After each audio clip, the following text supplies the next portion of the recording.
59, take 1. Okay. Where I want to start is to begin with the first Europeans who come to this country, and describe to me what they're looking for, and what they begin to how they begin to trade and trade with the people of the west coast of Africa. Well, the first Europeans to arrive here, of course, as you know, were the Portuguese. And the reasons for their sailing around Africa are numerous. But one important reason is they were looking for a shortcut to the Indies. That is where they used to trade with the Indians in spices and gold and things like that. But mainly spices. And of course, they have also heard from Arab traders across the Sahara Desert of the fact that gold is not mined in the Sahara Desert or North Africa, but it comes from some parts of West Africa. So they were looking for gold, and they were also looking for sea route to India. That's how they came. And as far as Gold Coast is concerned, they arrived here in a village called Shama, which is very near Elmina, and that's where they first landed. Some 9 or 10 years later, to be specific, 1482, they decided to stay permanently, and so they built Elmina Castle, which is perhaps the first stone house built in any part of Africa. Talk to me about Elmina and when they build the castle, their intentions when they, at that point, what are they trading with the African nations? What are they looking for? What's the relationship between the two people in terms of their societies? Well, I must tell you straight away that as far as Gold Coast is concerned, they came mainly for the gold trade. Elmina is really El Mine, that is the mine. And when they reached Shama and that part of the coast, they discovered that the people had a lot of gold dust, they had trinkets, they have gold ornaments and so on. And I believe that they must have thought that this was the El Dorado they were looking for. So the area they call the Gold Coast, that's Hasni, which is now on the Ivory Coast, different from half Hasni, to the mouth of a river Volta. This is the area they call the Gold Coast. And they thought that this was, in fact, the producers of gold. And they built a castle in Elmina 10 years later, precisely to protect themselves from other Europeans who might come to trade there or follow the example in coming, and also to protect themselves against African attacks, that is. But if you look at Elmina Castle, their guns were actually trained in the sea. I mean, it is rather the enemies coming from the sea that they were worried about. Fortunately for them, they came to find that already the Ghanaians, many of them were traders. In other words, trading was not new to them. They had been trading across the Sahara Desert. That is, they have been sending their goods inland, and therefore, when they came and said they wanted to trade, they found that the people were already familiar with trading. And all that the Portuguese did was to insinuate themselves into the trading patterns already in existence. Okay, can we come on second? Sure. 59, take 2. Okay. We were just talking about the Europeans and the Ghanaians, or at that time they were probably Fanti and Ashanti, trading with the Europeans. All of them, Gold Coasters. Gold Coasters. Really, yes, because as I said, it starts from Asni to the mouth of Volta, which means that Evers, all the people along the coast, Evers, Gars, Dangways, Fantis, or the Akan, Ashantis, and so on, and Zamas, Awin. So everybody, all the what came to be known as Southern Ghana, you know, not merely Fantis alone. People, I've read, and people describe, I've even read accounts where those who come to the coast begin to describe the societies that they encounter on the west coast of Africa, and they're comparing them to the European societies, and they're saying that they're very similar. That at that time, the cultures, the life, the societies are very similar. Talk about their similarities, and at the same time, they point out some of the differences that they encounter when they first meet each other. Well, when they arrived, the Europeans arrived, they found that the Africans were living in traditional states, numerous traditional states on the coast. They had what they call beautiful clothes. They were beautiful clothes, and they were, as one of them puts it very clearly, in their persons. That is, they like having their baths and very clean, and then they wore gold trinkets and so on. And generally, they recognize that they are dealing with equal partners, not inferior beings at all.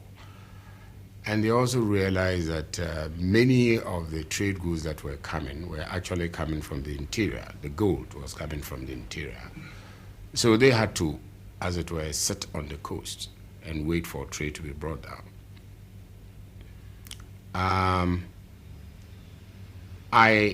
There's no evidence that anybody regarded the other as inferior. If, for instance, they saw that the Portuguese traders were cheating them, they just take their goods away, and they will never come there to trade with them. This will be very much in evidence when numerous European traders appeared, Dutch, then Danish, and so on. If they found one trading company cheating, they moved to the other trading company. And they also commented on how the Africans were had bargaining powers. I mean, they didn't. If you cheat them, they will know, because they had weights and measures, which apparently they had already got from trading with the Arabs. The Islamic metkal the ounce became the standard for weighing their gold and so on. So all I can say that at that time, the Portuguese and the Africans were at par as traders, and they look on each other as traders. How did the trade in gold, iron, and natural resources, how did it then slowly evolve into a trade for human beings? Well, the Gold Coast itself was never known as an area for slave trading until later. In fact, as you know, the Europeans, when they reached West Africa, divided the coastline in accordance with what they were getting in greater quantities. For instance, the Ivory Coast, that's where they were getting elephant teeth or ivory in greater quantities. The Pepper Coast, which is the coast of Liberia, and they were looking for grains of paradise and things like that. So they named Liberian Coast the Pepper Coast, Ivory Coast, then the Gold Coast. And the point from the mouth of the Volta River right up to the bight of Biafra, that was the slave coast. And when they realized that the African traders who were coming from the interior usually came with lots of people to carry their goods, they thought that they were slaves. Actually, many of them were what we call Jassidom. They're Jassi people, which included members of a family as well as the slaves or pawns. Pawns are not slaves at all. They're people who had come into your household because of debt. As soon as the debt is paid, he no longer remains a pawn. He goes back to his own home. So an instance of how these Portuguese insinuated themselves into the patterns of trade on the coast was they went to the Bight of Biafra, that is to Benin, and brought slaves for sale at Elmina. So you have between at least 1500 to 1680, the Gold Coast was not part of the slave coast at all. Rather, slaves were being brought in from other parts of West Africa for sale at Elmina and other points, so that the bulky goods that the Ashantis, that time they were not known as Ashantis, they were Akan, Tree speakers. Okay. Help me, catch me up to when the slave trade begins on the West Coast. As I said, the Portuguese were taking slaves from roughly the mouth of the Volta to the Bight of Biafra. That is the coast of modern Dahomey, Togo, and Nigeria. But Gold Coast specifically was for the gold trade. But from 1650 onwards, when other Europeans joined the Portuguese, and I'm thinking of the Dutch, the Danes, and the English, they came specifically as a result of the development of the plantations, sugar and what is the other one? Plantations and sugar plantations in the North America and also in the West Indies. Okay, start that again for us so we get that very clear. That is, as a result of the development of sugar plantations in the Caribbean and North America, you have many European trading nations also visiting West Africa. And it is they who started the transatlantic slave trade, because many of the ships they brought were specifically conditioned to take slaves. They were not in for legitimate trade at all. And a seasoned Dutch trader like Bosman, William Bosman, who ended up writing a massive book on the coast, he said that initially they didn't want to take part in the slave trade. But then these people brought in guns and gunpowder, which were used in the slave trade. And although they didn't want the slaves, the guns and gunpowder to be sold to the Africans, if they don't, that is the Dutch don't, the English and the others will do. And they will take over the trade completely from them. So they also had to join. In other words, when the Portuguese had the monopoly, as far as the Gold Coast was concerned, the emphasis was on the gold trade. But between 1680 and 1705, the Gold Coast was rapidly becoming part of the slave coast. In fact, the Dutch governor of Elmina, William de la Palma, spoke of about that and said that now the Africans are changing from digging gold to catching slaves to sell or acquiring slaves to sell, because now they have the means of warring, that is changing the warfare, which they used to know. They had a gun, and they can rapidly go and fight other people and sell the captives. Explain to me the impact of the gun on Africa and the nations that were involved in the trade. How did it begin to transform the continent, just the introduction of the gun and what that meant in terms of new power? Well, clearly it revolutionized warfare, because So tell me what we're talking about. yes, you see, the gun and gunpowder revolutionized warfare in West Africa, because hitherto they were fighting with bows and arrows and clubs and things like that, spears, which didn't do much harm.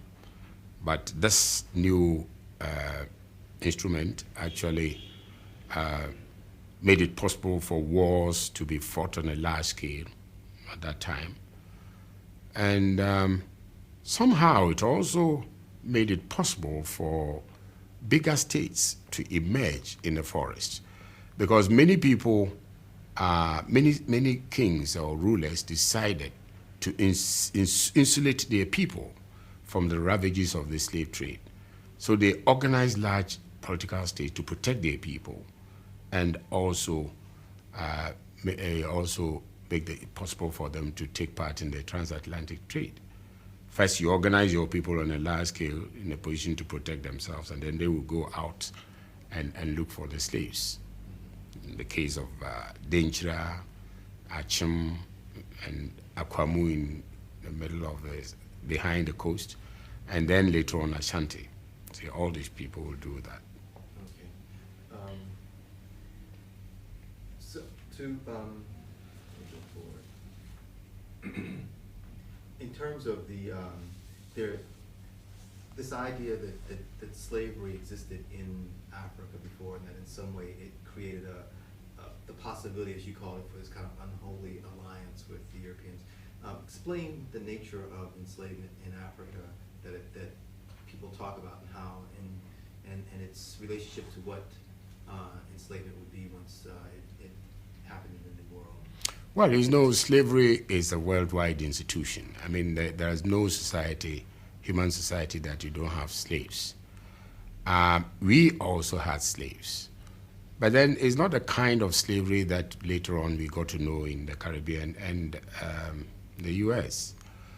And let me tell you this, our people looked on wealth in those days, not in terms of money or accumulation of gold ornaments and so on. But when they say that a family is wealthy, they mean that that family has people. People constituted wealth.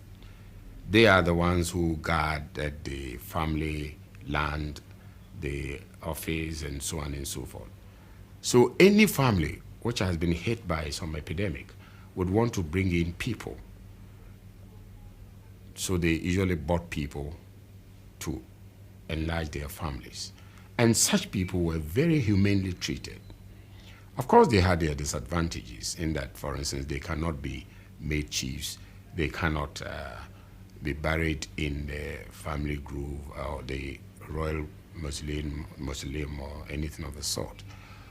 But they were very much part of the family. They farm on the family land, they do everything.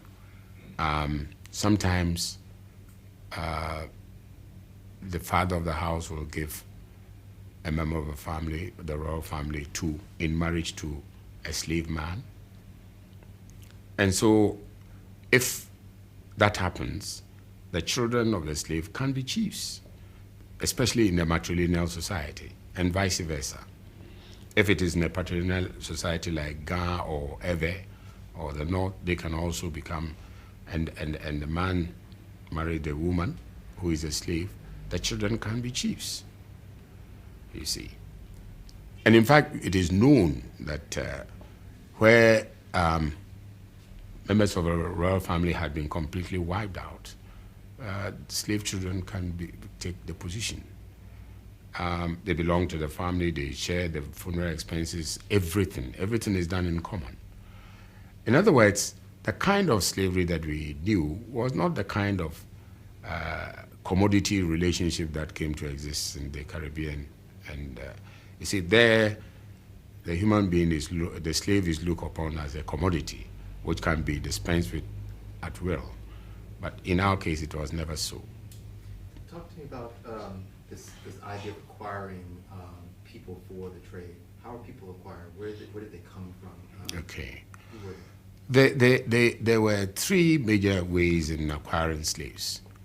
The major means was, of course, warfare. That is, people, when they fought their neighbors and acquired slaves or captives, they sold them. That is the biggest way of acquiring slaves. The other one was raiding and kidnapping. That is, people were just, if they think that they can afford it, if they can help it, they will raid in the night and just get a few. But such slaves were very few. The other third means was, of course, tribute. That is when the Asantes, for instance, conquered Dahomey or the northern peoples, then they will say that every year, bring me 500 slaves. Okay, let's start that again because you were moving there and you were off mic. When the Ashantis talk to me again about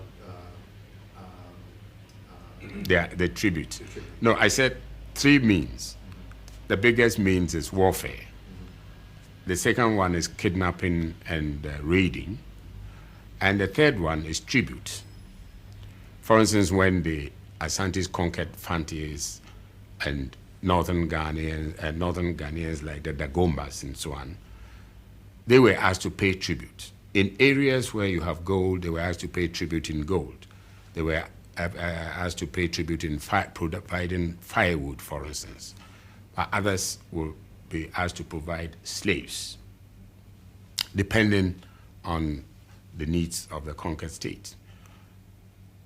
And again, as I said, these are not many, maybe 200 a year, but the biggest means was warfare. As soon as, so one impact of the provision, that is the acquisition of firearms, was that it made people want to go on wars, irrelevant wars,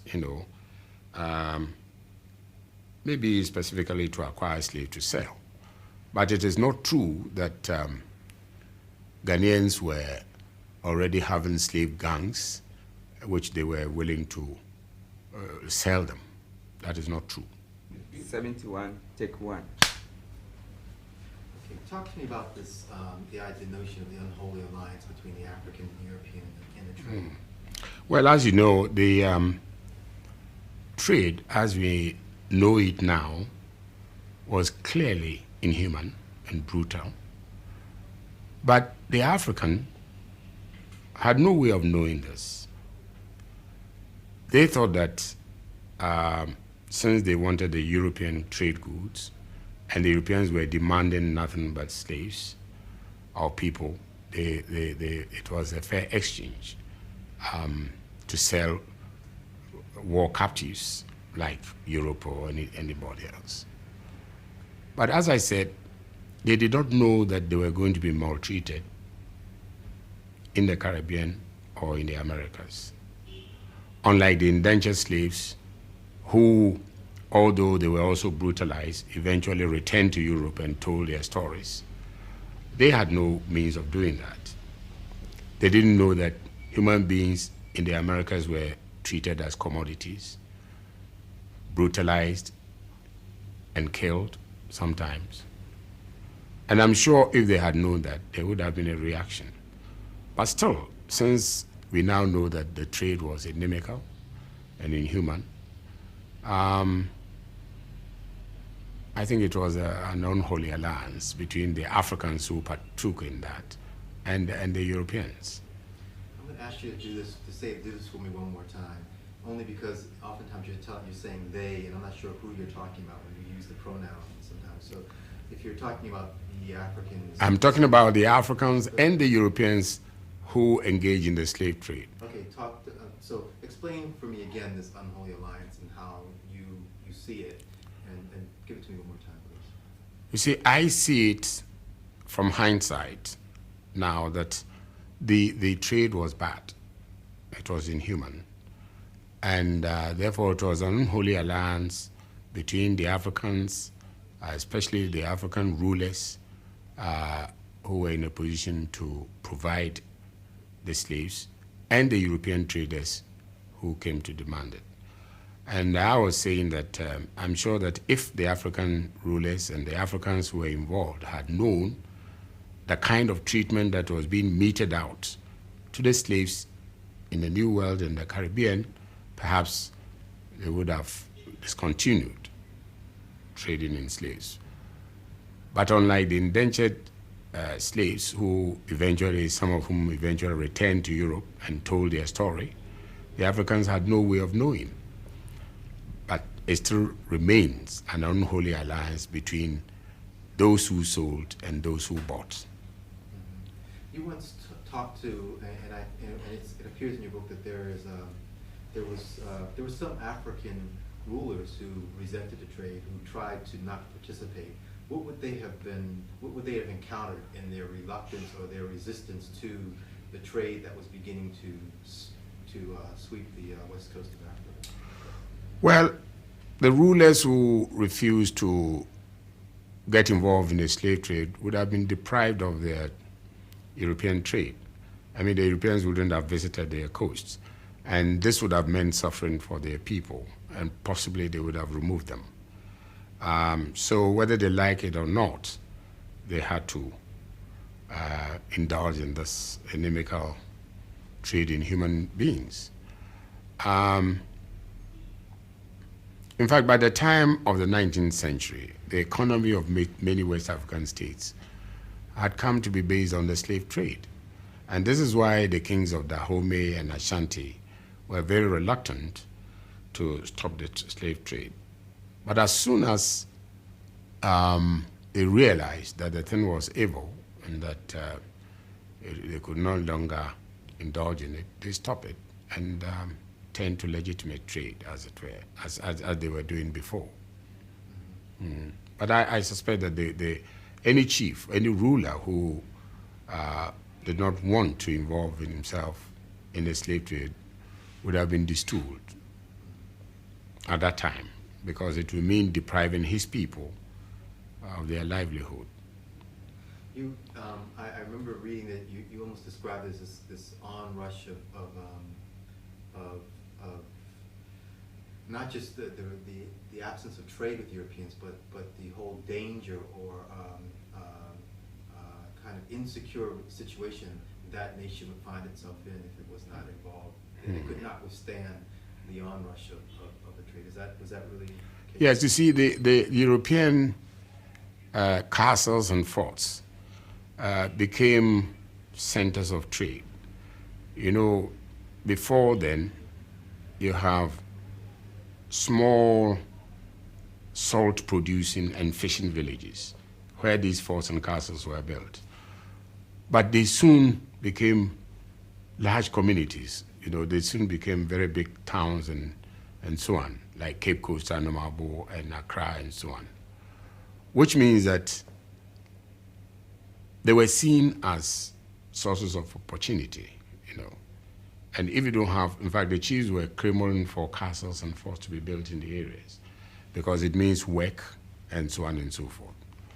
Well, if before they built these forts, you were saying that you don't want these forts or castles and you don't want to indulge in slave trade, then of course it means that you don't want to provide work for your people and so on. And you will have to be removed for another person. And you know, there are many claimants to the stool of a chief. If you don't want it, another member of the royal family will want to take over. And it's all part of the politics of the place. Well, everybody wanted trade, and they saw it as trade, although a bad trade. You see, when they were dealing with gold on the Gold Coast, for instance, people in the interior were even allowed to stay on the coast, to stay at Commander, to stay at Cape Coast, to stay at Anamabo, and so on. But as soon as the slave trade started, people became very hostile. And those who used to come freely to settle never appeared on the coast again. The people they call Akenists, for instance, which is the Tree-speaking peoples who used to bring the gold right up to the coast and settle there. Well, when the slave trade started in full swing in the 18th century, you don't see them again because they were not allowed to come to the coast. Now everybody for himself and God, as it were, for us all. Is there a sense, or and I'm thinking now more in the future of this feeling that in fact there was a significant amount of people who were basically lost to the western part of the continent. That in fact there has been, and a sense that maybe there are people, members of families, people who disappeared, who were. What was the feeling of those people who had disappeared? Well, I have done a lot of oral tradition collection.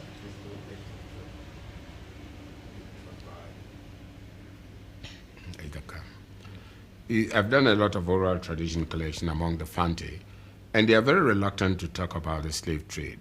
I think they feel ashamed now that they know what has happened. But let me tell you that the slave trade involved people who would have promoted the wealth of this country. They were not taking children. They were not taking old people. And therefore, they were taking people of middle age and young men and women, which means that those people who probably would have provided us with the industries and so on, they were all picked out, taken away. Apart from that, it is not only the common people who were shipped off. Warfare has no respecter of persons, is no respecter of persons. So chiefs and other members of royal families were also taken away because they were defeated in war. So no matter what everybody says, I think that West Africa lost a lot. Many of the people sent to the Caribbean and the US and other parts, other South America, these were the people who would have probably built Africa because they were young and the workforce of the continent, they were the ones taken. So those left were the old people and the young people. And these are not the people who built nations. You began to give me a profile of people who had disappeared, and I think that there's a sense that it's like a singular face that everyone has for those who left. Describe to me the range, the types of people who were taken. Give me a picture of what they would be like: educated, uneducated, rich, poor, rulers, workers. Give me an idea of the kinds. Well, you know that at that time there were no schools. We don't have education in the Western sense, although we have our own traditional education.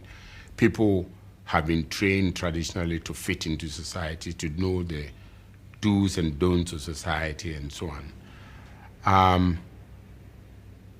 Very qualified traditional people. These were the people who were taken away. They were taken away because they were the ones. I'm sorry, we're going to pick this up. Provide me with a portrait of the people who were taken away for enslavement over in America. Yeah. You see, as I was saying, the European slave traders didn't want sick people. They didn't want children. They didn't want old people. So the people they were looking for were the able-bodied persons. That is our farmers, our strong fishermen, our strong gold diggers and all that. These were the people who were taken. And as you know, in those days, they were literate in their own languages and in their own traditional education. They have never been to any formal school like which the Western Europeans brought in later. But in their own traditional setting, these were very knowledgeable people who were taken away. I must also say that some scholars think that only farmers and fishermen and workers were taken into slavery. That is not true. As I've said, warfare is no respecter of persons. Anybody who was captured or defeated in war and became war captive, may he be a chief, an elder, or anything, can be enslaved. So there were many people in the Caribbean and Americas who may be described as almost the elite of the continent. That is the people who could have built up the continent, you know. Maybe we lost our future engineers, our future doctors, and so on, through that way. And of course, they are the ones who are building America now, so don't worry. As far as we are concerned, everything works for its own good. Okay, there's a, much of the people who did come, they came, yes, with their culture and their language, and they brought with them traditions, expertise, skills. Can you talk about some of those things that they can find their way across an ocean, even find their way through, horrific kind of experience like that, but survive? What's You see, the evidence is there that these people, because they were able-bodied people, because they were very agile, they were the ones who built the Americas. They were the ones who helped in building up the United States. They brought their culture, they brought their dancing, their music, their, well, jazz, for instance, as Afro-American. And they brought the kind of expertise that they had, hard work, religious beliefs. When they turned to Christianity, religion is very much African. That is the very, if formerly they were worshiping gods, when they decided to become Christians or Muslims, attachment to these. All this is very much in their tradition. And I think, sorry. You can leave some. Okay. Mark it. 72, take 2. Well, as you know, many of these Africans who were taken away had been brought up in the traditional way as farmers, fishermen, goldsmiths, blacksmiths, hunters, and so on. And they carried all this kind of expertise. And even gold digging, They had been digging for gold over years. And therefore, naturally, when they got to the Americas and they were put in gold mines and so on, they knew exactly what to do. Some of them come from areas where they operate on difficult land.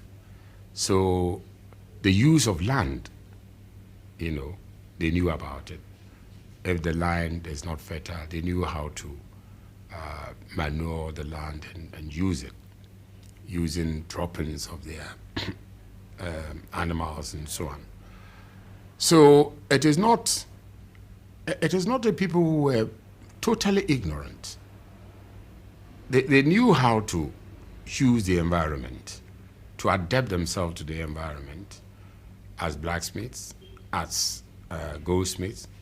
And as I said earlier on, the Portuguese came to find that our people were wearing very beautiful ornaments.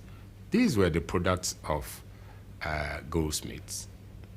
And I think it's Boseman who said, with their sorry tools, what he means by that, with their crude implements, they were able to make all kinds of cutting tools, except making guns at that time. In other words, they were making the hoes, the cutlasses, and whatnot with which they were producing their food, you see. So this is the kind of expertise that they carried into the New World. And I'm sure that when they were exposed to other kinds of culture, other kinds of making other tools, they were able to adapt themselves because already they knew how to make do with their environment. There's can we cut for a second? Sure. 72, take 3.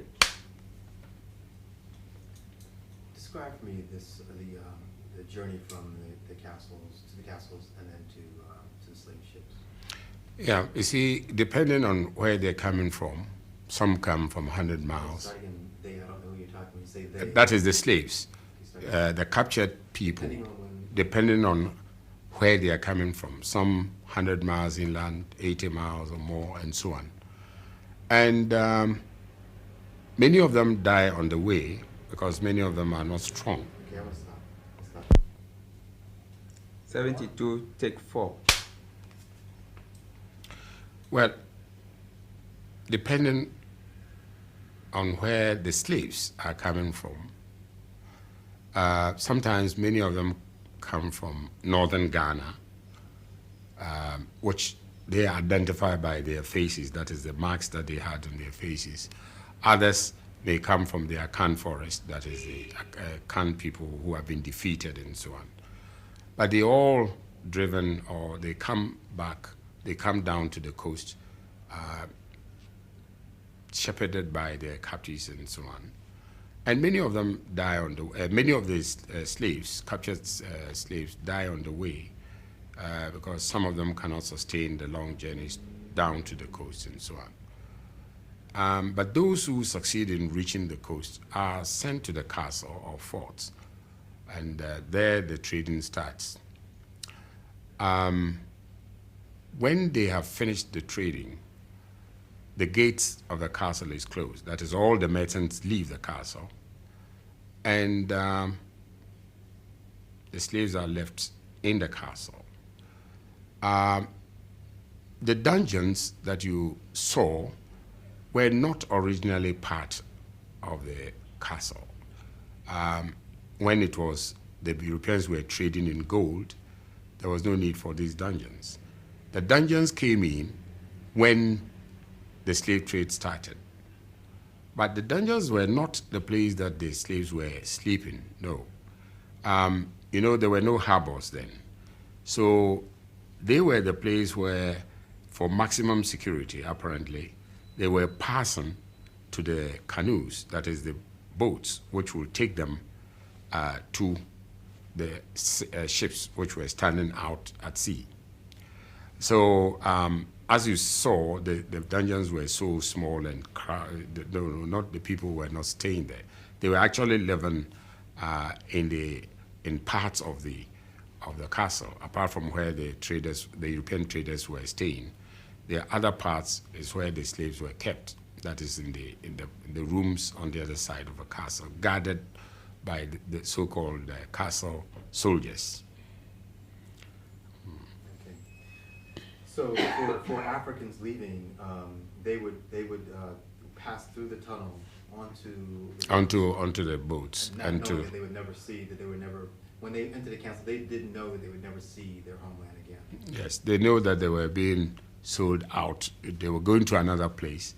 They didn't know what was awaiting for them, but they thought they were probably going to live the life that they were living here as slaves in Africa, or that is, they were going to receive humane treatment as they were receiving here. They know they were going to work or do something else, but then here they were also working as farmers and blacksmiths and so on. If you were a goldsmith and you are a slave in Asantene's court, you make the gold rings and so on for the king. So if that is the kind of expertise that you have, they probably thought that they were going to be blacksmiths in that area and serve their masters and so on. They did not know that they were going to be used as commodities which could be dispensed with. They didn't know. And they knew that they may not come back because they had no means of... 73, take 1. Well, the slaves knew that they were not coming back, and I think those people who were sending them away want them not to come back. But they also knew that they were carrying with them the various expertise that they had as goldsmiths, as blacksmiths, as fetish priests and priestesses and so on. And they also believed that they were going to live the kind of life that they lived here in Africa, that a slave in Africa is humanely treated. He's very much part of the family, and he's going to do the kind of thing that he's been doing here as a craftsman, as a farmer, as a fisherman, as a salt maker, and so on.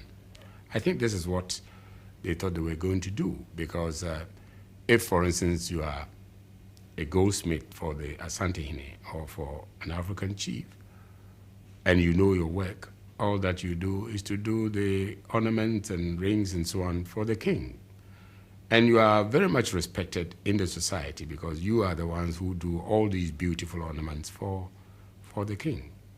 And although they knew they were not coming back, because they had no means of coming back, they had no ships, they have no money, and so on. They thought that they were going to be useful in their new home because of the kind of expertise that they had. So there was, you were saying that it wasn't until much later that any word of what was happening would come back. There are diaries of slave merchants and people like that who talk about some of the castles and some of the things that take place on the slave ships, and that it appears that at some point there's a recognition that this is not quite the same thing. The level of brutality that begins to take place is not. Yes, but not many people came back to Africa itself. Many of these people who kept diaries, and even who former slaves who eventually got to Europe, stayed in Europe, you see, and gave their stories to Europeans. As far as the Africans were concerned, they know next to nothing about the kind of treatment that was meted out to their brothers and sisters out there. You see, when people got to know it, I think they were furious. Because they never. You see,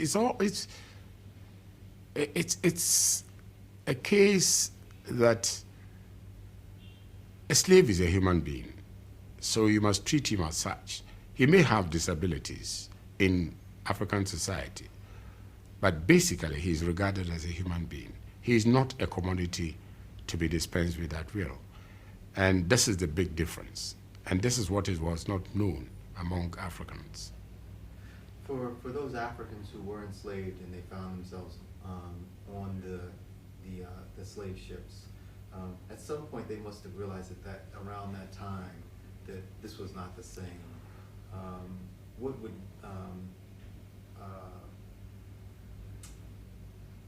their reaction? What was their reaction? Well, you know about the slave revolts in ships and so on. I mean, the kind of even treatment they started getting in the slave ships, the way that they packed them like sardines and they tried to suffocate them and so on. The fact that those who were outspoken were being thrown out into the sea and so on. All this brought about a swift reaction, you know.